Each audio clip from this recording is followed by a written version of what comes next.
Hello everyone.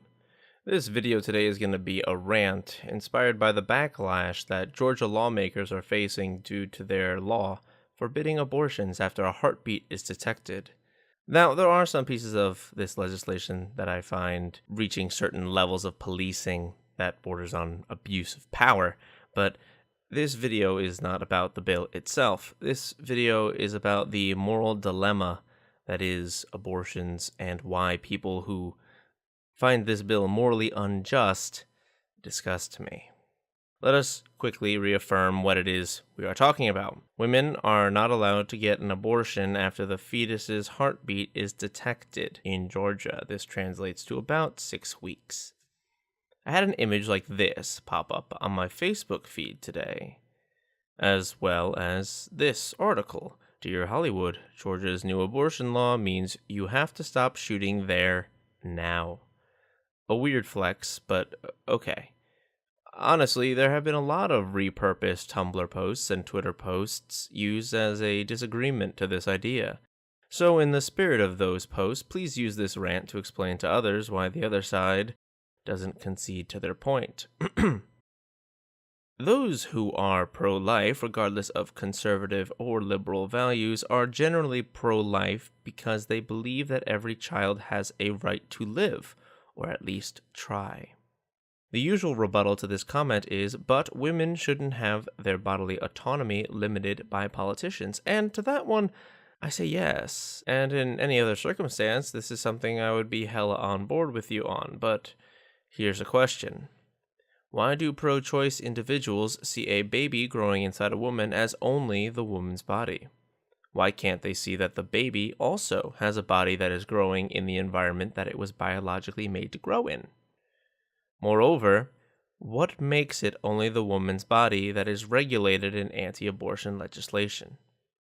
In my opinion, a baby, well, let me be fair, a fetus that has a heartbeat has functioning organs and, in a practical sense, has a body in which is acting independently of the mother.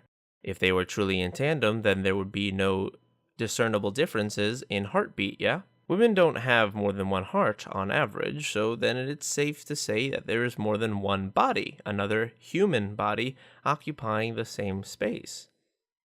Now let's get back to the bodily autonomy of women real quick. This is not the first time I have heard the case that pro-life people subscribe to the idea that a fetus, despite growing inside the mother and progressively acquiring more and more traits that would be likened to a human baby, is technically a human overall. Even to the point where, if you recall previous videos on this topic, we discussed New York and Virginia legislation that would allow third trimester abortions. Now wait, I said third trimester, so I know the next contrary point. Yes, but what if it is a danger to the mother? Okay, well that is up to an individual basis, and should be the discretion of a physician to handle it. A doctor should have the say in that aspect, not politicians. So I am on the other side of the argument on that point. But Trups, what if the woman was raped?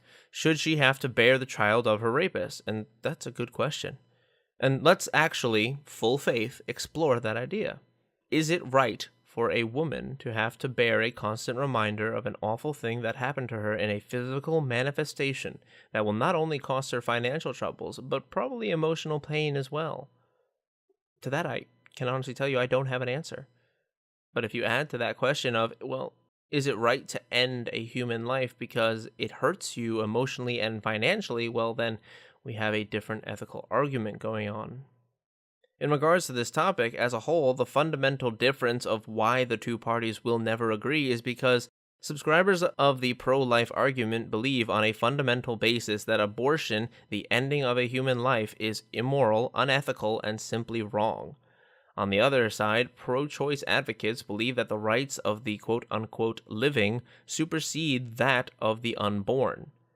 It is this disparate set of views that causes pro-choice advocates to create the images I showed earlier, because they think that the children who suffer in the world today are more important than children who have not yet been born, and as a consequence, they think that pro-life advocates care more about the unborn than they do about the surveyable people of the world.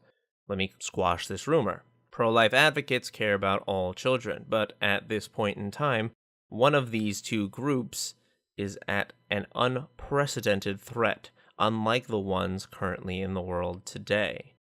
According to the CDC, in the year 2015, 638,169 abortions were reported in the United States.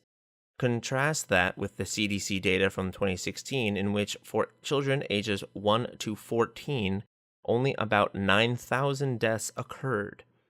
One of these numbers looks drastically different than the other, and it's shocking that pro-choice advocates are more concerned with allowing it to continue than to try to find a solution. But if you guys think I'm wrong with any of my statements, or if you use this as a substitute in an argument, or you just have comments you want to make, please leave them down below. I appreciate all of you coming out tonight, and I will see y'all soon.